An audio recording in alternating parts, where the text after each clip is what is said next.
expectation ng VP dun sa pag-uwi niyo po sa Pilipinas? Yung mga nabanggit niyo po to kanina in terms of gastos. Opo. Paano po ba yung gastos niyo po dito? Sabi niyo kanina may mga nagbebenta na lang kayo ng gamit imbis na humingi ng donasyon. Can you please elaborate lang po yun? Oo, may nagtanong kanina kung paano daw yung gastusin namin na magkakapatid dito dahil palitan kami sa pagpunta dito at pagbisita kay Pangulong Duterte. At nasabi ko kanina, sabi ko si Halilat naman merong mga negosyo, long established way, several decades na siguro yung negosyo niya. At ako naman may trabaho, may other income din ako. Yung mga kapatid ko may mga trabaho din, may mga sweldo. At I'm sure meron din silang other income.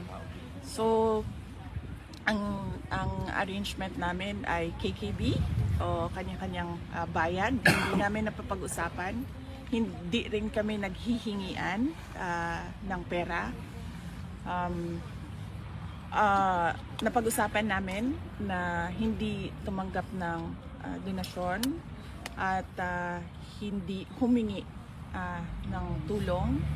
So kung kailangan man na mag-dispose ng mga kagamitan para masuportahan yung mga pangangailangan sa pera, ay yun ang gagawin namin. Because kung napapansin nyo, yan yung natutunan namin sa tatay namin. At yan din yung discussion namin kanina na huwag humingi ng tulong.